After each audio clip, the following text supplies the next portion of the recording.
Start. বিসমিল্লাহির রহমানির রহিম। সুপ্রিয় শিক্ষার্থী বন্ধুরা, আজকে তোমাদের জন্য নিয়ে আসলাম একটি অঙ্ক। অঙ্কটার প্রশ্নটা হচ্ছে এরকম: একই অঙ্ক মাত্র একবার ব্যবহার করে 8, 0, 7, 5, 3, 4 এই অঙ্কগুলো দ্বারা গঠিত 6 অঙ্কের বৃহত্তম সংখ্যা ও ক্ষুদ্রতম সংখ্যা গঠন করার জন্য বলছে।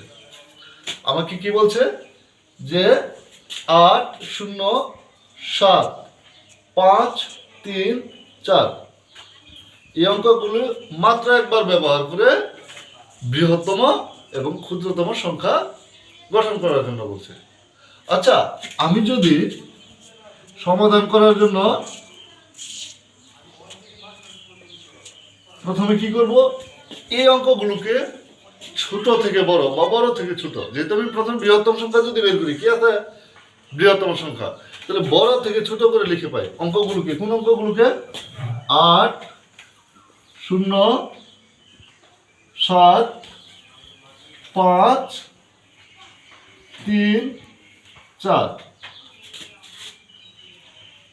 এই অঙ্কগুলোকে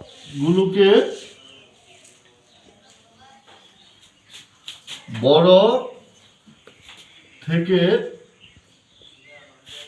ছোট আকারে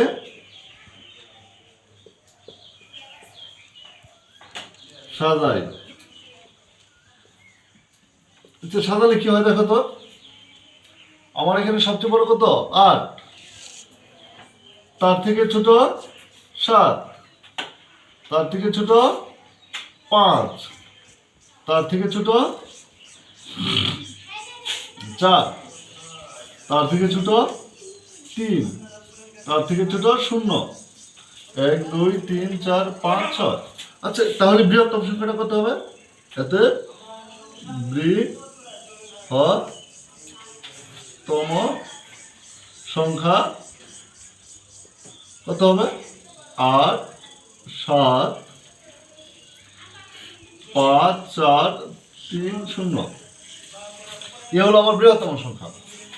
আবার এই অঙ্কগুলোকে যদি আমি ছোট থেকে বড় সাজিয়ে পাই, আবার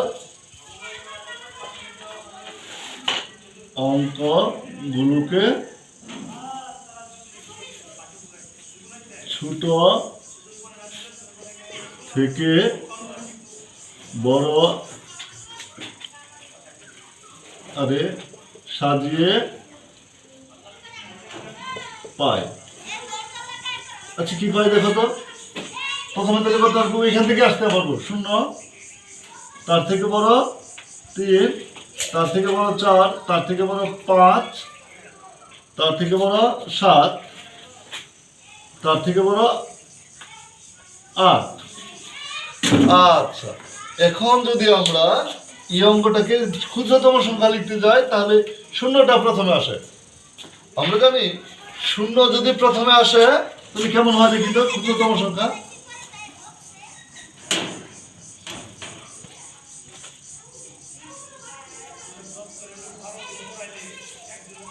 তম সংখ্যা কেমন? ধরা 0, 3, 2, 4, হ্যাঁ 0, 3, 4, 0, 3, 4, 5, 7, 8। কিন্তু একটা সমস্যা, আমার বামের শূন্যের কোনো ভ্যালু থাকে না, মূল্য থাকে না। যেহেতু বামের শূন্য মূল্য থাকে না, তাহলে এই শূন্যটার কোনো মূল্য না থাকলে আমার সার্থকভাব হয়েছে কটা?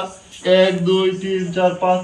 কিন্তু আমাকে বলছে 6 অঙ্কের বৃহত্তম এবং ক্ষুদ্রতম সংখ্যা, কিন্তু এই শূন্য যদি না থাকে তাহলে 5 অঙ্ক হয়ে গেল। এই কারণে আমরা এটাকে এইভাবে না লিখে কিভাবে লিখবো? আমরা এটাকে এইভাবে না লিখে কি লিখবো? এই শূন্যটাকে একটা ঘর করে দিব। তারপরে কত হবে? 3 আগে, তারপরে 0, তারপরে 3 ভাবে হবে 4, 5, 7, 8। ধন্যবাদ শিক্ষার্থী বন্ধুরা, আমি আশা করি তোমরা অঙ্কটা সহজে বুঝতে পারছো।